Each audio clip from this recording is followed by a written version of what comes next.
आणि मी हे प्रश्न विरोधकांना विचारू इच्छिते की तुम्हाला नगरपालिकेच्या शाळेचा शैक्षणिक दर्जा फक्त इलेक्शन झाल्यावर नगरपालिकेच्या सुद्धा सेमी इंग्लिश मीडियम शाळा आहेत हे विरोधकांना माहिती आहे का? मी आदरणीय आमदार साहेबांना सुद्धा विनंती करेल की नगरपालिकेच्या शाळेचा शैक्षणिक दर्जा त्यांना आणि त्यांच्या बंधूंना आठवतो. मग जे जिल्हा परिषदच्या शाळा आहेत 6 वर्षापासून ते आमदार आहेत, जिल्हा परिषदच्या शाळेमध्ये झेडपी बॉईज का बंद झाली? झेडपी गर्ल्स आहे, झेडपी गर्ल्सची पटसंख्या कमी झाली. डीएड कॉलेजवाल्यांनी त्यांना कॅम्पसच्या बाहेर काढून दिलं. डीएड कॉलेजमधनं झेडपी गर्ल्स झेडपी बॉईज मध्ये शिफ्ट झाल्या. बॉईज कुठे गायब झाले? मग तुम्ही झेडपी शाळेचा तुम्ही तर आमदार आहात ना, तालुक्याचे तुम्ही राजे आहात ना, मग तुम्ही झेडपीचा दर्जा सुधारण्यासाठी प्रयत्न का नाही केला? कारण संख्याच नाही. मग आमचे 1328 विद्यार्थी कधीही बंद कुलूप असलेल्या झेडपी बॉईजच्या शाळेपेक्षा बरे की नाही? आमच्या विरोधात उभे, मी तर काही कोणाचं नाव घेत नाही, कारण की ते आदरणीयांना विचारा की त्यांचं म्हणणं आहे की मी प्रत्येक एरियामध्ये जातोय. काद्री नगरचं त्यांनी प्रामुख्याने उल्लेख केला. काद्री नगर वैजापूरच्या कोणत्या कोपऱ्यात आहे हे त्यांनी आज पहिल्यांदा पाऊल ठेवून त्यांनी काद्री नगरचा उल्लेख केला. काद्री नगर असो, ईदगाह परिसर असो, KGN नगर असो, दर्गा बेस एरिया असो, ह्या एरियाच्या चक्कर मारून मारून आमच्या चपला झिजल्या हो साहेब. त्यांना आता ते म्हणतात की लेडीज मला म्हणतात की इकडे घाण तिकडे घाण. मी त्यांना म्हणालो म्हणे की ज्यांनी ही घाण केली त्या घाणीला तुम्ही हटवा, मग मी ही घाण हटवतो. तर आता तुम्ही सांगा, मी वैजापूर शहरवासियांना या गोष्टीकडे प्रामुख्याने लक्ष केंद्रित करण्यास सांगेल की ज्या व्यक्तीने 25 वर्ष वैजापूर शहर तळ हाताच्या फोडाप्रमाणे जपलं, त्यांना आपले फॅमिली मेंबर्स समजलं, त्यांच्या सुखादुखात नेहमी हजर झाले, त्या व्यक्तीला जर समोरचा व्यक्ती घाण म्हणून जर उल्लेखित असेल तर तुम्हाला सगळ्या वैजापूर शहरवासियांना जागं व्हायची वेळ आलेली आहे. जर विरोधक स्वच्छ सर्वेक्षणवरच शंका घेताय तर आदरणीय मोदीजींनी स्वच्छ सर्वेक्षण केलं. ज्यांच्या नावावर तुम्ही महायुतीचे उमेदवार म्हणून निवडून येत आहे त्याच्यामध्ये भाजप सुद्धा आहे आणि त्यांची सेना शिंदे सेना राष्ट्रवादी सुद्धा आहे. मग तुम्ही तर डायरेक्ट मोदीजींच्या कन्सेप्टवरच शंका घेताय. पुढचा प्रश्न असा आहे की वैजापुरात आमदारांनी स्वच्छता मोहीम हाती घेतली होती. तुम्ही जसं म्हणाला की नांदुरकर मॅडम आल्या आणि त्याच्यानंतर घाणीचं साम्राज्य पसरलं. हे जाणून बुजून घाणीचं साम्राज्य पसरलं गेलं असावं कारण त्यानंतर पुन्हा स्वच्छता मोहीम की मी साफ करतोय. मी तुम्हाला एक गोष्ट सांगू इच्छिते की शहरामध्ये घाणीचं साम्राज्य निर्माण करण्यात आलं. जर तुम्हाला शहर एवढंच प्रिय आहे, ठीक आहे, तुम्ही आमदार आहात, तुम्ही तालुक्यांच्या सगळ्या खेड्यांनी तुम्हाला मतदान केलंय, शहरांनी पण तुम्हाला मतदान केलंय ना, शहरांनी पण तुमच्यावर विश्वास टाकलाय ना, मग तुम्हाला पाण्याचा मुद्दा पण आत्ताच आठवतो, स्वच्छतेचा मुद्दाही आत्ताच आठवतो. शहर तुमचं आहे, शहरांनी तुम्हाला आमदार बनवलेला आहे, त्याच्यामुळे पाण्याचा मुद्दा तुम्हाला 6 वर्षानंतर का आठवला? जर तुम्हाला ही योजना आणायचीच होती, शहरामध्ये दूषित पाणी हे सांगायचंच होतं, तुम्ही सुरुवातीपासून निवडून आल्याबरोबर कामाला लागायचं होतं ना. मग आत्ताच तुम्हाला ह्या गोष्टी का आठवतात? स्वच्छतेचे पण आत्ताच का आठवतात? बरं ठीक आहे, अस्वच्छ पाण्याचा मुद्दा मला सांगा, एवढ्या वर्षामध्ये आंदोलन झाली पाण्यासाठी कधीच वैजापूर शहरात 25 वर्षात? मला ही गोष्ट तुम्ही सांगा ना. तुम्ही आहात ना, तुम्ही सगळे जर्नलिस्ट आहात, तुम्हाला पत्रकार आहात, तुम्हाला या गोष्टीचं ज्ञान आहे. पाण्यासाठी कधी आंदोलन झालं? आमच्या घरावर कधी कोणी हांडे घेऊन आलं होते? त्यांचे व्यक्ती उपाध्यक्ष होते ना. मग इतक्या वर्षात त्यांनी हा प्रश्न का नाही उभा केला की बाबा हम शहर को दूषित पाणी कर रहे, अपने को कुछ करना पड़ता इस बारे में भाभी? का नाही केलं? त्या लॅब कडनं रिपोर्ट येतो फिट फॉर ड्रिंकिंग, पिण्यासाठी योग्य, तेव्हाच तुम्ही तो पाणी पुरवठा शहराला करू शकतात. आणि माझ्याकडे ही रिपोर्ट आहे 13/10/2023 वरील प्राप्त पाणी नमुने क्रमांक 1 ते 10 पिण्यास योग्य. महाराष्ट्र राज्य सार्वजनिक आरोग्य सेवा प्रादेशिक आरोग्य प्रयोगशाळा औरंगाबाद दूरध्वनी क्रमांक सुद्धा आहे. मग जर हे पाणीचे नमुने सर्टिफाईड लॅब कडनं पिण्यास योग्य आहेत तर मग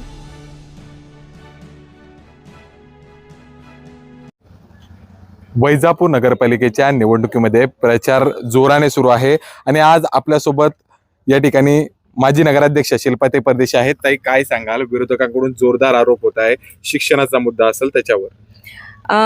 आता मी सर्वप्रथम हे सांगू इच्छिते की शिक्षणाचा जो मुद्दा काढला गेलेला आहे विरोधकांकडनं, तर त्या अनुषंगाने मी आपल्याला सगळं डिटेल माहिती देऊ इच्छिते. नगरपालिकेच्या 19 अशा शाळा आहेत.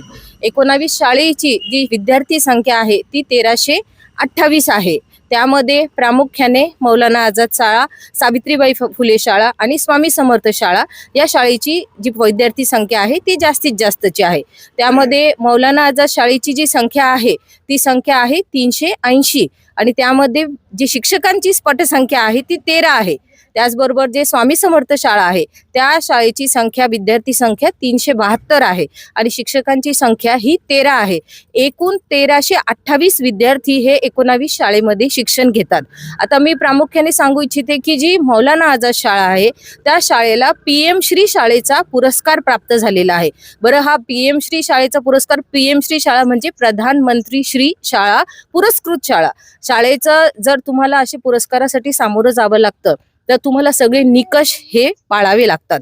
त्यामध्ये मग भौतिक सुविधा असो, त्या शाळेमधली ग्रीनरी मेंटेनन्स असो, त्यामध्ये त्या शाळेच्या शिक्षणाचा जो दर्जा आहे, त्याचबरोबर विद्यार्थ्यांना त्याचं किती आकलन होत आहे, विद्यार्थी किती कृतिशील आहेत आणि शिक्षक किती तज्ज्ञ आहेत, त्याचबरोबर शाळेमध्ये किती भौतिक सुविधा आहेत, ह्या सगळ्या गोष्टी बघितल्या जातात.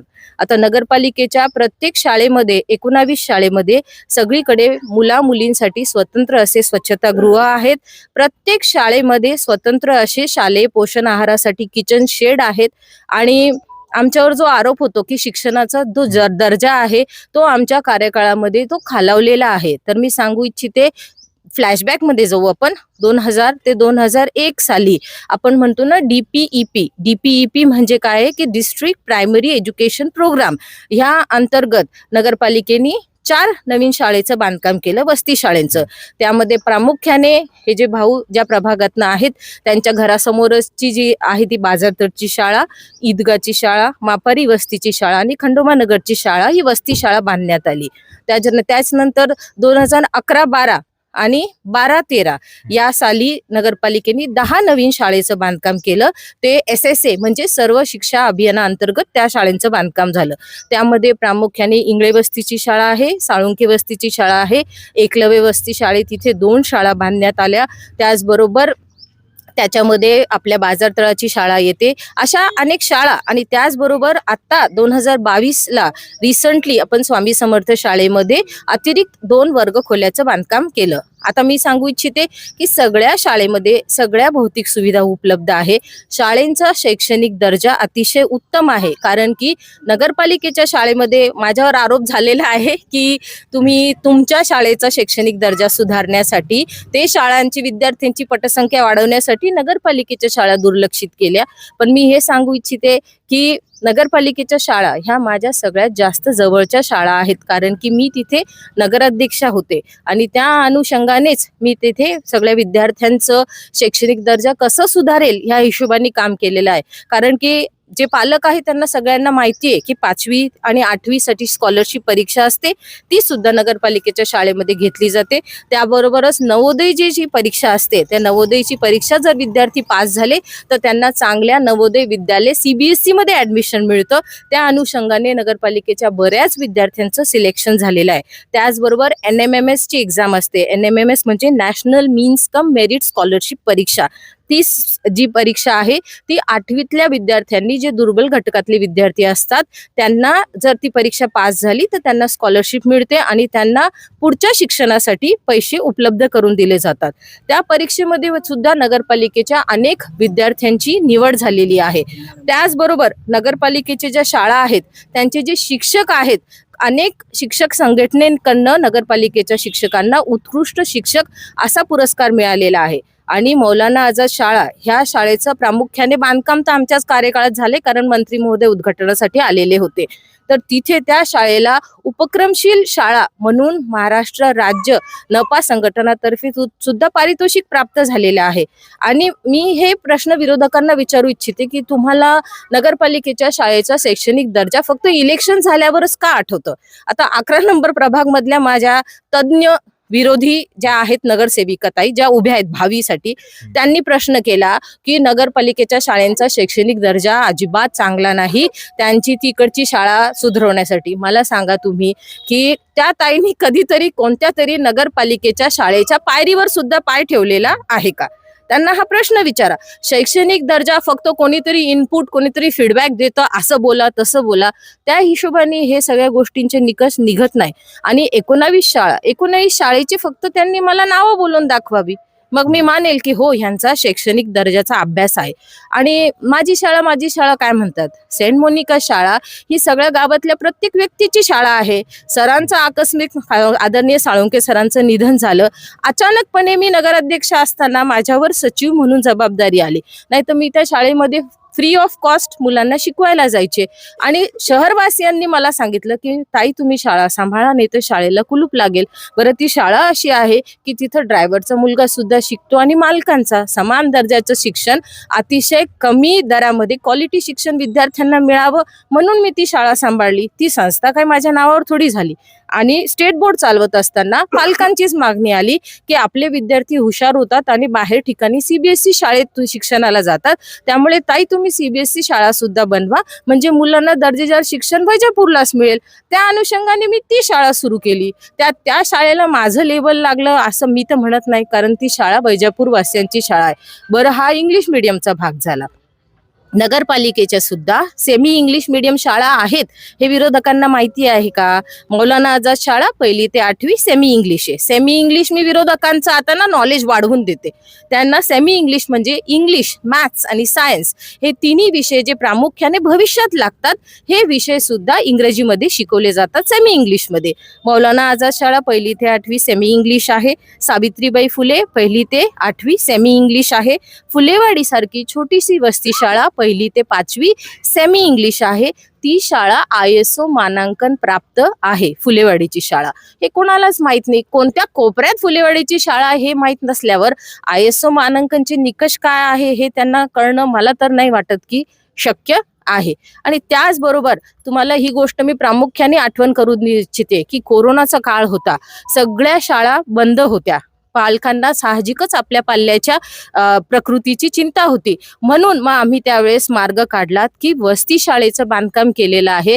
कोपऱ्यात वस्ती शाळेच्या मुलांना शिक्षण मिळालं पाहिजे. त्यांना शहरामध्ये येऊन त्या सिटीमधल्या शाळांना जाणं त्यांना परवडेबल नव्हतं, म्हणून त्या हिशोबाने आम्ही वस्ती शाळांमध्ये पण बांधकाम करून आम्ही त्यांना शाळा उपलब्ध करून दिली. पण मग कोरोनाच्या काळात काय, तर आम्ही नगरपालिकेमार्फत मुलांसाठी शिक्षणाच्या सगळ्या प्रिंटआउट्स काढल्या, सगळ्या झेरॉक्स काढल्या. शिक्षक लोक मास्क लिहून प्रत्येक वस्ती शाळेवर जाऊन त्यांनी प्रिंटआउटद्वारे ऑनलाईन पद्धतीने आणि वैयक्तिकरित्या प्रत्येक वस्ती शाळेवर जाऊन प्रत्येक शाळेत जाऊन जे काही मुलं मिळतील त्यांना शिक्षण देण्याचा मनस्वी प्रयत्न केला. त्यांचा शैक्षणिक दर्जा कुठेही कोविड काळात देखील खालावला नाही, याचा मला खरंच सार्थ अभिमान आहे. कारण पालकांची रिक्वेस्ट होती की मॅडम हा मोठा कार्यकाळ जाईल, मग मुलांच्या शिक्षणाचं खूप नुकसान होईल. मोठमोठ्या शाळेत मुलं ऑनलाईन शिकतायत, त्यांच्याकडे लॅपटॉप आहेत, कम्प्युटर्स आहे, शाळेमध्ये प्रोजेक्टर्स आहे, मग कसं व्हायचं? त्याच्यामुळे झेरॉक्स काढून शिक्षकांना सांगितलं, सूचना दिल्या की मास्क लावा, त्यांच्या घरापर्यंत जा आणि एका वस्तीवर मुलं जमा करा आणि त्यांना त्यांचा शैक्षणिक दर्जा खालवणार नाही, त्यांना शिक्षण द्या. मग हे करताना आम्ही कुठे चुकलो मला तर काही कळत नाही. आणि ह्याच बरोबर जेवढे शिक्षक आहेत सगळे शिक्षक शाळेचे तज्ज्ञ आहेत, कारण की 1328 विद्यार्थ्यांची संख्या आहे, तर टीचर्सची पटसंख्या देखील 60 आहे.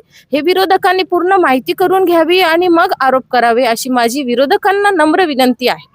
विरोधकांच्या आरोपात तथ्यच नाही, हे केवळ राजकारण आहे असं म्हणायचं स्पष्टपणे. आता तुम्हाला जर मी एवढे डिटेल्स दिले, याची तुम्ही शहानिशा करून घ्या ना भैया, व्यक्तिशः शहानिशा करून घ्या. तुम्ही पत्रकार आहात, तुम्हाला तर प्रत्येक गोष्टीचा सखोल अभ्यास करायची सवय आहे आणि तेच बरोबर पण आहे. तर तुम्ही व्यक्तिशः ह्या सगळ्या गोष्टींची माहिती काढून घ्या, त्याच्यामुळे तुम्हाला जी सत्य परिस्थिती आहे. आणि मी प्रत्येक नागरिकांना देखील ही नम्रतेची विनंती करेल की इलेक्शन आल्यानंतर नगरपालिकेच्या शाळेचा शैक्षणिक दर्जा आठवतो, मग मधले जे वर्ष जातात, कार्यकाळ जातात, तो का नाही आठवत? बरं, मी आदरणीय आमदार साहेबांना सुद्धा विनंती करेल की नगरपालिकेच्या शाळेचा शैक्षणिक दर्जा त्यांना आणि त्यांच्या बंधूंना आठवतो. मग जे जिल्हा परिषदच्या शाळा आहेत, 6 वर्षापासून ते आमदार आहेत, जिल्हा परिषदच्या शाळेमध्ये ZP बॉईज का बंद झाली? झेडपी गर्ल्स आहे, झेडपी गर्ल्सची पटसंख्या कमी झाली. डीएड कॉलेजवाल्यांनी त्यांना कॅम्पसच्या बाहेर काढून दिलं. डीएड कॉलेजमधनं झेडपी गर्ल्स झेडपी बॉईज मध्ये शिफ्ट झाल्या. बॉईज कुठे गायब झाले? मग तुम्ही झेडपी शाळेचा तुम्ही तर आमदार आहात ना, तालुक्याचे तुम्ही राजे आहात ना, मग तुम्ही झेडपीचा दर्जा सुधारवण्यासाठी प्रयत्न का नाही केला? आता झेडपी शाळेची पटसंख्या कमी होतीये. मला शैक्षणिक क्षेत्रात खूप आवड आहे. मला जे काही काम दिलं जातं ते मी मनापासून करते. जिल्हा परिषद शाळेचा शैक्षणिक दर्जा सुधारावा, विद्यार्थ्यांची पटसंख्या वाढावी म्हणून फर्स्ट आणि सेकंड ही जी वर्ग आहेत हे CBSE चे अभ्यासक्रम चालू करण्यात आला. का चालू करण्यात आला? शिक्षण मंत्र्यांकडनं. कारण संख्याच नाही. मग आमचे 1328 विद्यार्थी कधीही बंद कुलूप असलेल्या झेडपी पॉईसच्या शाळेपेक्षा बरे की नाही? बरं, पुढचा प्रश्न असा आहे की स्वच्छतेच्या मुद्द्यावर देखील राजकारण होत आहे. वैजापूर शहराला स्वच्छ वैजापूर अशी ओळख होती, मात्र अस्वच्छ वैजापूर सध्या झालंय असं विरोधक तुमचे म्हणताय. आणि जे पुरस्कार मिळालेले आहे ते सर्व फक्त स्वच्छ एरियाज दाखवले आणि त्यात पण आमदारांचं श्रेय आहे असा आरोप संजय बोरनारेंनी केलाय. याकडे कसं बघ? आता आदरणीय जे आमचे भाऊंच्या विरोधात उभे, मी तर काही कोणाचं नाव घेत नाही, कारण की ते आदरणीयांना विचारा की त्यांचं म्हणणं आहे की मी प्रत्येक एरियामध्ये जातोय. काद्री नगरचं त्यांनी प्रामुख्याने उल्लेख केला. काद्री नगर वैजापूरच्या कोणत्या कोपऱ्यात आहे हे त्यांनी आज पहिल्यांदा पाऊल ठेवून त्यांनी काद्री नगरचा उल्लेख केला. काद्री नगर असो, ईदगाह परिसर असो, KGN नगर असो, दर्गा बेस एरिया असो, ह्या एरियाच्या चक्कर मारून मारून आमच्या चपला झिजल्या हो साहेब. त्यांना आता ते म्हणतात की लेडीज मला म्हणतात की इकडे घाण तिकडे घाण. मी त्यांना म्हणालो म्हणे की ज्यांनी ही घाण केली त्या घाणीला तुम्ही हटवा, मग मी ही घाण हटवतो. तर आता तुम्ही सांगा, मी वैजापूर शहरवासियांना या गोष्टीकडे प्रामुख्याने लक्ष केंद्रित करण्यास सांगेल की ज्या व्यक्तीने 25 वर्ष वैजापूर शहर तळ हाताच्या फोडाप्रमाणे जपलं, त्यांना आपले फॅमिली मेंबर्स समजलं, त्यांच्या सुखादुखात नेहमी हजर झाले, त्या व्यक्तीला जर समोरचा व्यक्ती घाण म्हणून जर उल्लेखित असेल तर तुम्हाला सगळ्या वैजापूर शहरवासियांना जागं व्हायची वेळ आलेली आहे. कारण एवढ्या खालच्या पातळीला जाऊन टीका करणारे तर आम्ही लोक नाही. आमचं काम सगळं दाखवतं. आता स्वच्छ सर्वेक्षणचा भाग आला, आम्ही स्वच्छ भाग दाखवला. स्वच्छ सर्वेक्षणचे निकष यांनी पहिले अभ्यास करून घ्यावा. स्वच्छ सर्वेक्षण मध्ये सगळ्यात मोठा प्रामुख्याने मुद्दा असतो garbage vulnerable points, GVP points, म्हणजे ज्या एरियात खूप जास्त घाण आहे तो एरियामध्ये स्वच्छ करायचा. आधी कशी पद्धत होती की एरिया स्वच्छ व्हायचा, रांगोळी काढायची आणि फोटो टाकायचे. त्यावरही आदरणीय पंतप्रधान मोदीजींनी निकष काढले की तात्पुरतं स्वच्छता नको, त्या एरियाचं परमनंट ब्युटिफिकेशन झालं पाहिजे. त्या अनुषंगानेच आम्ही वैजापूरमध्ये जिथे जिथे प्रामुख्याने घाण होत होती, मग तुम्ही बघा ना डोळ्यासमोर आहे तुमच्या, जिथं आपण गो ग्रीन पॉइंट म्हणजे फ्रूटचा पॉइंट, जिथे हातगाडीवाले उभे राहतात, जिथे प्रामुख्याने फळं खाली टाकली जायची, दिवस संपला की शिडी फळं खालीच असायची, त्या ठिकाणी आपण तो गो ग्रीन पॉइंट बनवला. शहराच्या दर्शनीय भागात आपण सूर्यनमस्कारचे पुतळे उभे केले. बाजार, जिथे बाजार भरतो मारवाडी गल्लीच्या समोर, तिथे बाजार जे लोक बसतात, तुम्हाला माहितीये, तिथे बाजार संपला की उरलेलं सुरलेलं तिथेच टाकलं जायचं. तिथे आम्ही महावीर स्तंभाची उभारणी केली. सगळ्यात प्रमुख निकष होता आम्हाला स्लम ब्युटिफिकेशन. स्लम ब्युटिफिकेशन मध्ये आम्ही इंदिरानगरच्या शौचालयाच्या बाजूलाच आम्ही एक पीस म्हणून PEAC पीस, एक पक्षीचा असं एक पॉइंट बनवला. तर ह्याचा मुख्य निकष असा होता की ज्या एरियामध्ये खूप घाण होते, गार्बेज वनरेबल पॉइंट्स आहेत, त्याचं ब्युटिफिकेशन आधी झालं पाहिजे. नाहीतर स्वच्छ नाल्यांचे फोटो काढणं आणि नाल्यांचे स्क्रीनिंग करणं हा आमचा स्वभाव नाही. आणि जर विरोधक स्वच्छ सर्वेक्षणवरच शंका घेताय तर आदरणीय मोदीजींनी स्वच्छ सर्वेक्षण केलं. ज्यांच्या नावावर तुम्ही महायुतीचे उमेदवार म्हणून निवडून येत आहे त्याच्यामध्ये भाजप सुद्धा आहे आणि त्यांची सेना, शिंदे सेना, राष्ट्रवादी सुद्धा आहे. मग तुम्ही तर डायरेक्ट मोदीजींच्या कन्सेप्टवरच शंका घेताय. म्हणजे आता एवढ्या मोठ्या व्यक्तीच्या कन्सेप्टवर जर तुम्ही शंका घेत असाल तर आम्ही तर खूप छोटे लोक आहे ना, मग आम्ही काय उत्तर द्यायचं मला सांगा बरं. स्वच्छ सर्वेक्षणचं तुम्हाला क्लिअर सांगते की जेव्हा मे 2023 पर्यंत माझा कार्यकाळ होता, आमच्याकडे 150 कर्मचारी होते. ठीक आहे, 150 कर्मचारी मधनं आमचे जे त्याच्यातले 50 कर्मचारी होते वॉटर सप्लाय मध्ये होते, फिल्टरवर होते, त्याचबरोबर स्ट्रीट लाईट्स साठी होते, त्याचबरोबर आम्ही वैजापूर एकमेव शहर आहे ज्यांनी रात्रीच्या वेळेस दुकानदारांसाठी नाईट स्वीपिंग सुद्धा केलेली बरोबर. आहे. कोणीच करत नाही. आजूबाजूचे सगळे तालुके बघा तुम्ही, कारण की दिवस संपल्यानंतर दुकानांच्या बाहेर थोडीफार घाण असतेच, रोड अस्वच्छ होतो कारण दिवसभर पब्लिक तिथे वापरते. तर नाईट स्वीपिंग म्हणजे रात्रीची झाडझूड हा कन्सेप्ट केवळ वैजापूर शहरामध्ये अंमलात आणण्यात आला. त्याचबरोबर घंटागाडीवर कर्मचारी होते. माझ्या घंटेगाडीवाल्यांना स्ट्रिक्ट इन्स्ट्रक्शन्स होते की घंटागाडीवर ड्रायव्हर सोबत एक हेल्पर असणं खूप गरजेचं आहे, कारण की जे ज्येष्ठ नागरिक आहेत ते काही घंटागाडीजवळ येऊ शकत नाही. तर जायचं, त्यांच्याकडनं डस्टबिन घ्यायची, कलेक्शन करायचं आणि टाकायचं. त्याचबरोबर सेग्रिगेशन म्हणजे विरोधकांना नॉलेज वाढवतेच मी आता, सुका कचरा आणि ओला कचऱ्याचं वर्गीकरण याला सेग्रिगेशन म्हणतात. हे सेग्रिगेशन सुद्धा डीपली करायचं. मी आधी पण माझ्या बाईटमध्ये बोललेली आहे की सुका कचरा म्हणजे फक्त कोरडा कचरा नसतो, त्याच्यात पेपर्स असतात, त्याच्यात बॉटल्स असतात, त्याच्यात वेस्ट असतं, त्याच्यामध्ये लेदर गुड्स असतात. काही वेळेस असं होतं भाऊ, दिवाळीच्या वेळेस लोक अक्षरशः जुने सोफे सुद्धा लोक शहराच्या दर्शनीय भागांवर रोडवर आणून टाकतात.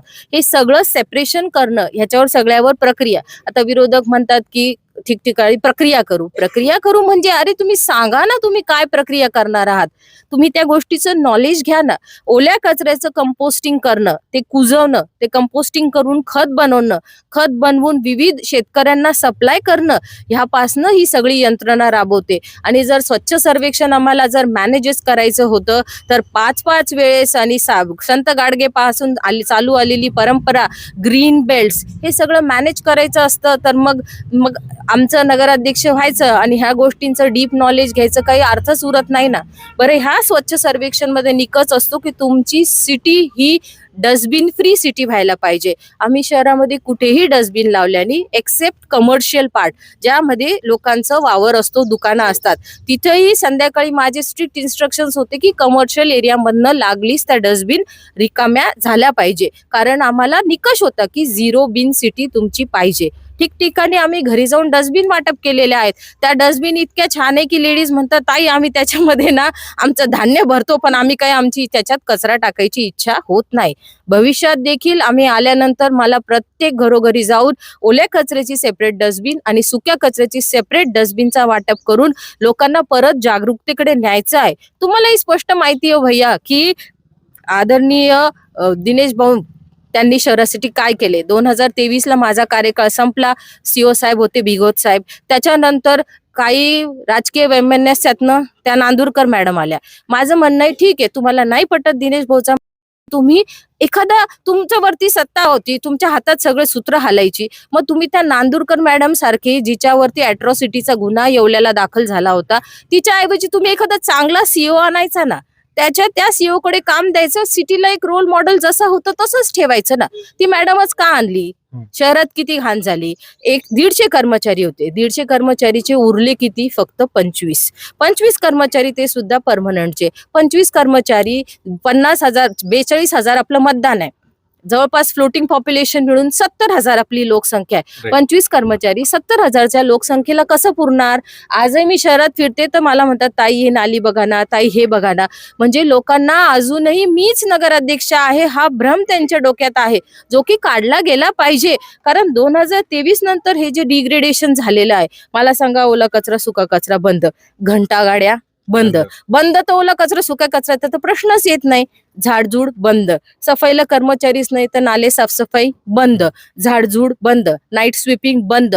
आम्ही इव्हन हॉटेल्सच्या कलेक्शनसाठी सुद्धा सेपरेट घंटागाडी केली होती की त्यांचा जो वेस्ट निघतो, आता तुम्हाला माहिती विविध हॉटेले व्हेज असतात, नॉन व्हेज असतात, काय कलेक्शन होतं, त्या कलेक्शनसाठी जर घंटागाड्या त्या पण बंद झाल्या, शहरामध्ये कलेक्शनच बंद झालं, कर्मचारी स्वच्छतेला नाही, तर मग शहराची स्थिती खराब होणार की नाही? पण जर ह्याची जबाबदारी 2023 पर्यंत मी होते, 2023 नंतर 2.5 वर्षाचा कार्यकाळ गेला.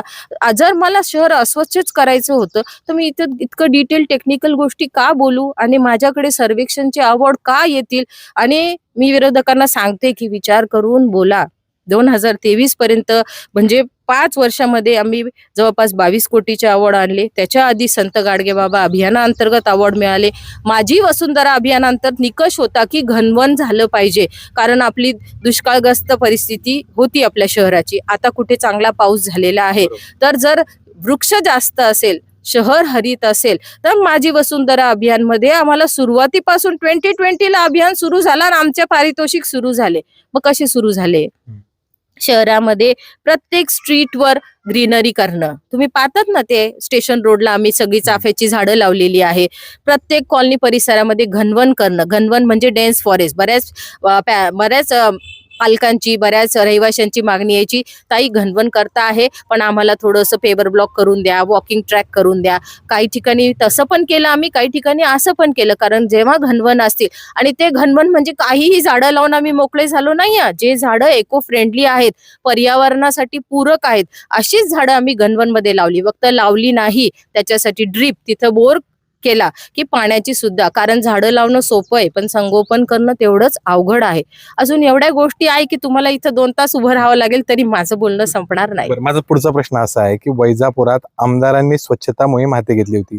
तुम्ही जसं म्हणाला की नांदुरकर मॅडम आल्या आणि त्याच्यानंतर घाणीचं साम्राज्य पसरलं.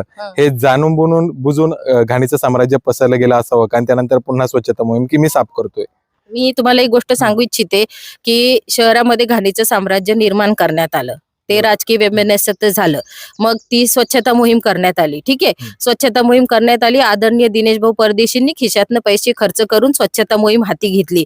आम्ही पत्र, स्वच्छता मोहीमचं पत्र आमच्याकडनं सीओ मॅडमला पत्र गेलेलं होतं. आता त्यांनी कधी पत्र दिलं ते मला काही कल्पना नाही, पण ठीक आहे, पत्र दिल्या गेलं, फिरले. तुम्ही त्यांच्या लोकांना स्पष्टपणे विचारा. फक्त थोडं स्वच्छ केलं, फोटो सोशल मीडियावर जास्त भर, आणि पब्लिकला विचारा. मी ज्या ज्या एरियात गेले त्यांच्या सगळ्या गोष्टी, त्यांच्या समस्या ऐकून घेतल्या, त्या समस्या सोडवल्या, आणि त्यांची मोहीम आमच्या मोहिमेच्या आधी बंद झाली, ती आम्ही कंटिन्यू केली. कारण की माझं कसं म्हणणं होतं की नावापुरती फॉर्मॅलिटी म्हणून मोहीम करता कामा नये. कारण प्रभाग नंबर 1 ते प्रभाग तेव्हा 11 होते, आता 12 झाले. प्रभाग नंबर 1 ते प्रभाग 11 ह्या लोकांना शिल्पा परदेशी आणि दिनेश परदेशींचा चेहरा पाठ आहे, म्हणून आम्ही काही जाऊन शो ऑफ करून, फोटो काढून ती मोहीम करू शकलो नसतो. कारण त्यांच्यातले तर बरेच लोक ते अगदी नवीन होते, उभे राहायचे, फोटो काढायचे, फोटो टाकायचे. स्टार्टिंगला पहिल्या दिवशी गाजावाजा झाला, दुसऱ्या दिवशी पासून आपले जे आदरणीय हृदयरोग तज्ज्ञ आहेत आणि त्यांच्याबरोबर 2-4 जण होते, ते क्लीन करायचे, फोटो काढायचे. फोटोवर खूप भर होता आणि टाकून द्यायचे सोशल मीडियावर. आणि मी जी स्वच्छता मोहीम हाती घेतली, गल्लोगल्ली फिरली, स्वच्छता केली, लोकांना ही गोष्ट समजून सांगितली की हा प्रशासकीय कार्यकाळ आहे, ह्याच्यामध्ये हे मॅडमचा असं इश्यू झालेला आहे. त्या अनुषंगाने आम्ही ही स्वच्छता मोहीम दिनेश भाऊ परदेशींच्या खिशातनं पैसे खर्च करून ही करत आहोत. पण मी त्यांना हेही स्पष्ट सांगितलं ना की मी रोज येऊ शकणार नाही, कारण रोज दिनेश भाऊच्या खिशातनं पैसे खर्च करू शकणार नाही, पण माझ्याकडनं जितकं शक्य होईल प्रभाग नंबर 1 ते 11 मी स्वच्छता करण्याचा मनस्वी प्रयत्न केला. तुमचा काळ संपला आणि त्यानंतर प्रशासकांचा काळ आला.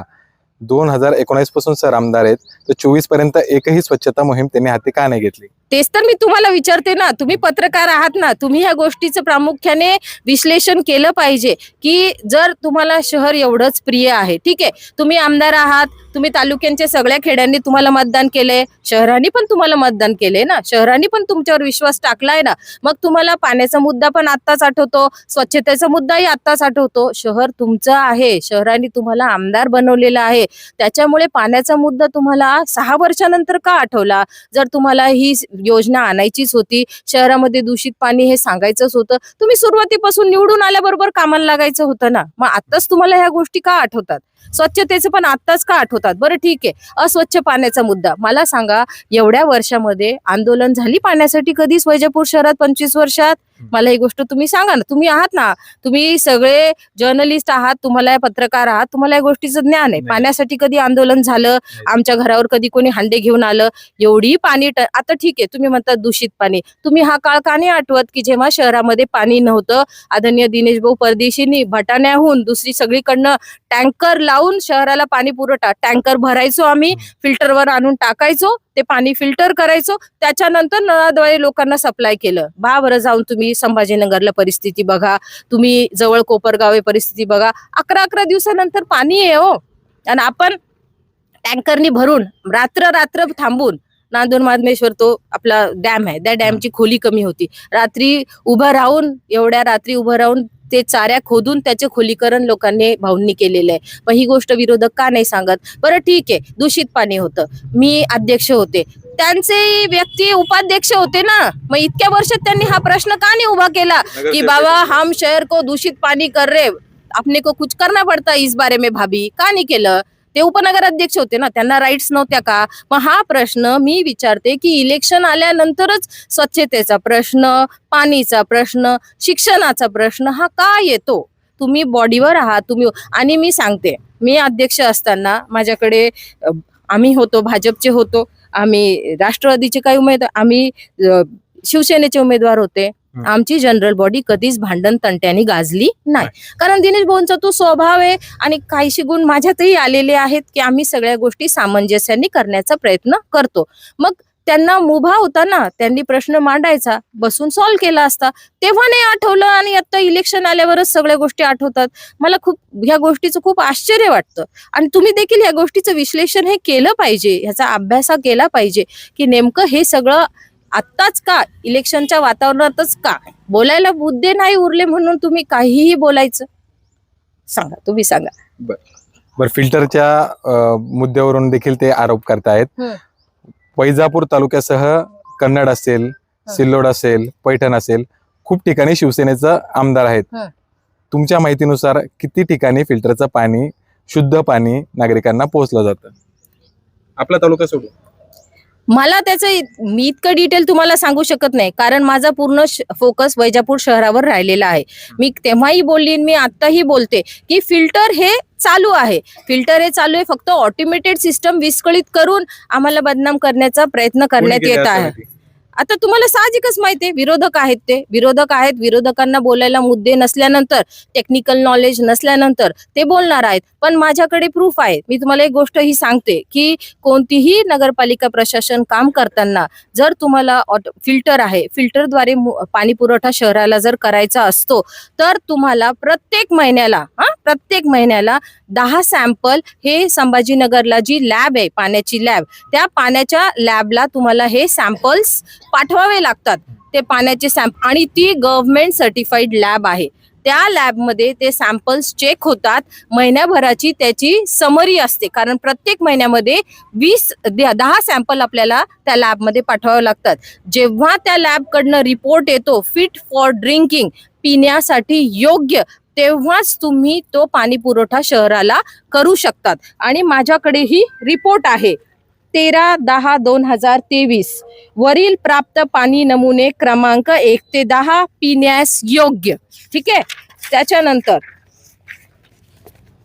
27/9/2023, वरील प्राप्त पाणी नमुने 1 ते 10 पिण्यास योग्य. असे माझ्याकडे पूर्ण डेटा. अजून एक सांगून घ्या, वरील प्राप्त पाणी नमुने पिण्यास योग्य, तारीख 1/7/2024. ठीक आहे. 6/10/2024 पाणी आपले वरील संवर्गीय पत्रानुसार पाणी नमुने 1 ते 10 पिण्यास योग्य. महाराष्ट्र राज्य सार्वजनिक आरोग्य सेवा प्रादेशिक आरोग्य प्रयोगशाळा औरंगाबाद. दूरध्वनी क्रमांक सुद्धा आहे 024029991876. मग जर हे पाणीचे नमुने सर्टिफाईड लॅब कडनं पिण्यास योग्य आहेत, तर मग दूषित पाणी शहराला सप्लाय. आणि आता विरोधकांनी जाऊन ह्या लॅब मध्ये शहानिशा करून घ्यावी की हे नमुने आम्ही आत्ता प्रिंट आउट काढले आहे की हे नमुने त्या लॅबकडे, कारण की एक रिपोर्ट त्यांनी आपल्याला दिला तर एक रिपोर्ट त्यांच्याकडे पण कॉपी असते. मग जर हे पाण्याचे नमुने जर पिण्यायोग्य आहे, तर शहराला दूषित पाणी पुरवठा होतो, हे कोणत्या गोष्टीवर, कोणत्या बेसवर सांगतात? माझं परत एकदा विरोधकांना म्हणणं आहे की सखोल अभ्यास करा, स्टडी करा आणि त्याच्यानंतरच आरोप करा. जारचा मुद्दा खूप गाजतो. आता मी तुम्हाला एक गोष्ट गणित सांगता येते, 600 रुपये 700 रुपये महिना, ते पण सांगते मी. आता मला एक गोष्ट सांगा, कोविडची फर्स्ट वेव्ह 2020 मध्ये आली. लोक खूपच तब्येतीच्या बाबतीत जागरूक झाले. मग तेव्हा त्यांना वाटलं की आता पाणी जर योग्य आहे नाही आहे, मग त्यांनी काय केलं, जारची सुरुवात केली. ठीक आहे, पण मी नागरिकांना हे प्रत्येकाला हे आव्हान करते आणि आज पण सांगते की जो जारचं पाणी असतं त्या पाण्याचं TDS लेवल त्यांनी चेक करावे, त्या पाण्यामध्ये किती क्षार आहेत ते चेक करावे, त्या पाण्यामध्ये विटॅमिन्स मिनरल्स जे आपल्या बॉडीसाठी लागतात ते त्या पाण्यामध्ये त्यांना मिळत नाही आणि त्या पाण्यामुळे तुमची जी इम्युनिटी आहे, रोग प्रतिकारक शक्ती आहे ती कमी होते आणि त्या पाण्याच्या व्यतिरिक्त जर तुम्ही दुसरं पाणी पिलं तर तुम्हाला 100% डायरिया होतो. हे मी ॲज अ इंजिनियर नाही म्हणत आहे, तुम्ही कोणत्याही शहरातल्या डॉक्टरकडे जा आणि संपर्क करा. पण काय असतं, आपल्याकडे एक ट्रेंड आहे, एकाने एक गोष्ट केली की दुसरा ती ट्रेंड फॉलो करतो. बरं ठीक आहे, तुम्ही इंदिरानगर झाले, बऱ्याच स्लम एरियामध्ये जा, लोकांना हा प्रश्न विचारा, ते अजूनही नळाचंच पाणी पितात, मग त्यांच्या तब्येती खराब झाल्या का? आणि तुम्ही तर मला तर मी फिट फॉर ड्रिंकिंगचे नमुनेच दाखवले, अजून तुम्हाला मी काय प्रूफ देऊ? मग हे राजकीय भांडवलच आहे. हे भांडवल आहे, स्पष्ट आहे. तुमचं त्याच्यावर तुमचा त्याच्यावर किती विश्वास बसला मला सांगा तुम्ही. हा प्रश्न तुम्हीच विचारला ना त्यांना, 19 पासून 24 पर्यंत का मुद्दा नाही आला? मी तेच विचारते ना तुम्हाला. ठीक आहे, तुम्हाला जर शहराबद्दल एवढी जागरूकता होती, तुम्हाला एक ऑटोमेटेड सिस्टम, आम्ही 180 कोटीचा प्रोजेक्ट दाखल केलेला, आता ते म्हणतात गप्पा मारतात. आता गप्पा मारतात म्हटल्यावर नंतर टेक्निकल डिटेल्स त्यांना माहितीये की जास्त आपल्याला माहितीये. ठीक आहे, गप्पा मारायच्या असतात तर 25 वर्षामध्ये वैजापूर शहरामध्ये एवढी कामं केली, म्हणे पुस्तक आणा म्हणे बाहेर. अरे पुस्तक त्याला छापावं लागतं, ज्याला जे कामं केली, म्हणे 312 कोटीची कामं केली. ठीक आहे, 312 कोटीची कामं केली, महायुतीची केली, भाजप सरकार होतं आणि तुम्ही होतात, त्याच्यामुळे एखादं श्रेयबाद तुम्ही घेऊ शकत नाही. कारण की मला एक गोष्ट सांगा, तुम्ही स्पष्टपणे सांगा की तिजोरी आमच्याकडे, चाव्या जरी त्यांच्याकडे असल्या, पण तिजोरीच्या मालकाशिवाय चाव्याने ती तिजोरी उघडू शकता का तुम्ही? मग वरती कोण आहे? मोदी सरकार आहे. चाव्या तुमच्याकडे असल्या तरी तिजोरीचा मालक जर वरती फडणवीस साहेब आहे तर मग मुख्यमंत्रीच आमचे आहे, तर मालकाच्या परवानगीशिवाय तुम्ही तिजोरी उघडू शकत नाही. आणि एक गोष्ट लक्षात घ्या, आदरणीय दिनेश भाऊ परदेशी यांचा स्वभाव अतिशय सिंपल आहे. तुम्ही बाकी जे गंगापूर आहे, तुम्ही त्याच्यानंतर कन्नड आहे, तुम्ही या आजूबाजूच्या नगरपालिकेचं उदाहरण घ्या. जर आमदार एका वेगळ्या पक्षाचा असला आणि नगराध्यक्ष एका वेगळ्या पक्षाचा असला तर इतकं राजकीय वैमनस्य असतं की आमदारांनी कोणतीही कामं आणली तरी तो नगराध्यक्ष होऊ देत नाही. पण भाऊंचा स्वभाव असा आहे की कोणत्याही दृष्टिकोनातून माझ्याकडनं निधी येऊ द्या, नाहीतर आमदारांकडनं निधी येऊ द्या, शहराची प्रगती ही थांबली नाही पाहिजे म्हणून आम्ही कोणत्याही गोष्टीचा गाजावाजा न करता, कोणत्याही विरोध न करता शहरात जी कामं झाली ती होऊ दिली. मग ही आम्ही काही चूक केली का? आम्ही हे जे कोऑपरेशन दाखवलं ते चूक केलं का? आणि ठीक आहे, तुम्ही म्हणतात तुम्हीच केली, पण नगरपालिकेमध्ये ह्या गोष्टीचा ठराव होतो, कोणतंही काम करायचं त्याचं एस्टिमेट होतं, एस्टिमेट झाल्यानंतर ते बॉडी समोर ठेवल्या जातं, बॉडी समोर ठेवल्यानंतर बॉडीची मंजुरी होती, त्याची टेंडर प्रोसेस होती, टेंडर प्रोसेस झाल्यानंतर वर्क ऑर्डर होती आणि त्याच्यानंतर कॉन्ट्रॅक्टर काम चालू करतो. मग एवढ्या ज्या 7 स्टेप्स नगरपालिकेने मंजूर करून दिल्या तर मग आमचं 0 योगदान झालं का? सांगा. बरं, आता शेवटचा प्रश्न असा आहे की या नगरपालिकेच्या निवडणुकीत विरोधकांनी उपस्थित केलेले मुद्दे, पाणी, स्वच्छता, हे चालतील का? आणि शेवटी गुलाल कोण उधळणार? हे मुद्दे अजिबात चालणार नाहीत, कारण की जेवढे डिटेल्स मी तुम्हाला दिलेले आहेत, प्रत्येक व्यक्ती ह्या गोष्टीचा विचार हा करणार आहे. प्रत्येक व्यक्तीला दिनेश भाऊ परदेशी हे आपलं माणूस आहे ही स्पष्ट ओळख झालेली आहे. कारण की एखाद्या व्यक्तीचा स्वभाव 25 दिवसात कळत नाही. जे 25 दिवसापासून मैं कादरीनगर घूम रहा हूं, मैं इधर घूम रहा हूं, घाण मैं हटाऊंगा, इनकी घाण को हटाओ, जे असं बोलतात, ज्यांच्याकडे 0 नॉलेज आहे, त्यांना प्रत्येक व्यक्तीला माहिती आहे की 25 वर्षामध्ये 25 दिवसात तर एखाद्या व्यक्तीचा स्वभाव कळणार नाही, पण 25 वर्षामध्ये आदरणीय दिनेश भाऊ परदेशींचा स्वभाव हा संपूर्ण वैजापूर शहरवासियांना कळलेला आहे. कारण की ती व्यक्ती इतकी साधी आहे की 25 वर्षात त्या माणसाने एखाद्याचा ओटा सुद्धा JCB आणून पाडला नाही. कारण की सगळे अधिकार नगरपालिकेला असतात अतिक्रमण हटवायचे, पण त्या व्यक्तीने कधीच वैयक्तिकरित्या कोणालाच कधीच त्रास दिलेला नाही. त्यामुळे प्रत्येक व्यक्तीला त्यांचा स्वभाव परिचित आहे, त्यांचं नॉलेज परिचित आहे. त्यामुळे 100% संपूर्ण वैजापूर जनता आदरणीय दिनेश भाऊ परदेशी यांच्या पाठीमागे खंबीरपणे उभं राहील आणि भाजपचे आदरणीय दिनेश भाऊ परदेशी हे नगराध्यक्ष 101% बनतील याचा मला ठाम विश्वास आहे. तर या होत्या भारतीय जनता पार्टीच्या माजी नगराध्यक्षा शिल्पाताई परदेशी. विरोधक हे शिक्षण, पाणी यासोबतच स्वच्छता या मुद्द्यांचं केवळ राजकारण करताय. जर त्यांना खरंच हे मुद्दे समोर आणायचे होते नागरिकांच्या, तर 2019 पासून 24 पर्यंत त्यांनी प्रश्न का उपस्थित केला नाही, असा प्रश्न त्यांच्याकडून उपस्थित करण्यात आला आहे. गौरव धामणे, मराठी पत्र, वैजापूर.